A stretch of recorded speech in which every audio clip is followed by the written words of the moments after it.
Hey guys, what's up? Welcome back to Beer Geek Nation. I'm your host, Chris. Thank you so much for joining me once again for another beer review. And today, guys, we're going back to San Diego. This one's from the Lost Abbey. This is their Serpent Stout, a Russian Imperial Stout, 11% alcohol by volume, so of course not a Belgian beer. You guys may know that Port Brewing is also part of the Lost Abbey, and they do their Old Viscosity and their Older Viscosity, which are fantastic Imperial Stouts. So this company really has a pedigree for Imperial Stouts, and if I have a confession to make, this is actually the first Imperial Stout that I've ever had, so it has a little warm place in my heart. So with that said, guys, this is the 2009 batch. I've been cellaring a bottle of this. I have a couple of bottles actually back there, and I wanted to break one out.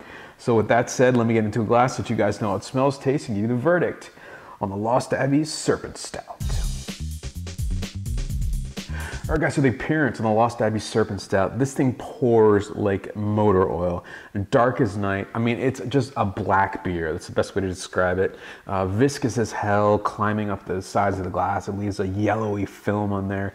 Hardly any carbonation, but it is a Lost Abbey beer. It is an 11% alcohol. It is 2 years old, so I wouldn't expect a whole lot in this. It is a bottle conditioned beer. There are slight bubbles coming off the top of the glass when I do move it. Lots of alcohol feed on there.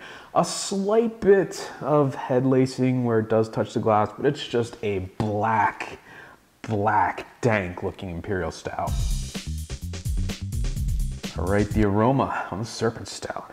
Yeah, big chocolate, coffee, espresso beans. And what really kind of sets this one apart for me is you get big, dark fruits in it. You know, your plum, your raisin, big roasted notes. There's like a graininess in there that's really nice to blend with the dark chocolate and the espresso.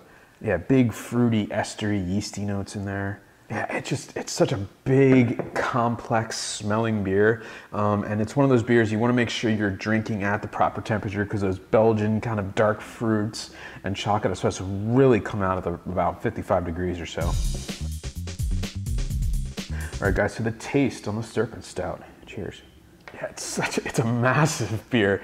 I mean, it's just so viscous and just oily and just, right at the front of the tongue. Big espresso notes, dark chocolate, coffee, just assault the front of the tongue. Middle of the mouth is pretty much the exact same thing, except you're getting more of that viscous mouthfeel. It just coats the tongue, coats the top of the mouth.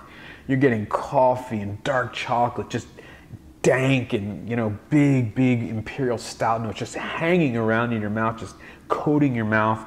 It's a semi-sweet to sweet finish, aftertaste. Definitely, again, dark chocolate, espresso beans, and you're also getting a lot of those dark fruits in the middle of the mouth as well. You know, your plums, your raisins, your kind of chocolate-coated cherries, believe it or not. Nice roasted kind of barley characters in this one as well. 11%, you actually don't taste that alcohol at all. You get a little bit of a burn. It's definitely a sipping beer, but you really don't get a lot of alcohol in this one. It's just a massive. It's hard to explain. It's so just viscous and heavy and but at the same time, it's a really complex, interesting beer that you just want to keep drinking to learn more about. It's just an awesome, awesome beer. All right, guys, so the final verdict on the Lost Abbey Serpent Stout, 11% alcohol by volume. This is a 2009 bottle, but they have brewed it in 2011. You should be able to get it.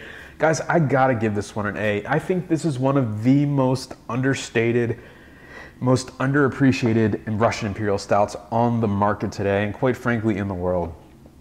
Just massive amounts of chocolate, coffee, espresso, huge mouthfeel. It's like motor oil coating your mouth. It has that kind of one extra element that really ramps it up. It's that dark fruit quality, you know, your raisins, your figs. It's a sipper beer, but it's such an enjoyable beer to drink, and it's constantly changing as it warms up. And I highly recommend it. And again, I think it's one of the most underappreciated, undersought after beers on the market. It's a bit expensive, I will say that. It's about 16 bucks a bottle around me, but I think it's worth every single penny. It's an awesome beer, and if you haven't tried it, I definitely recommend it. It's in my top, 10 of Russian Imperial Stouts, whatever. Just a great beer. So with that said, folks, remember, life is too short. Drink amazing beers. Cheers.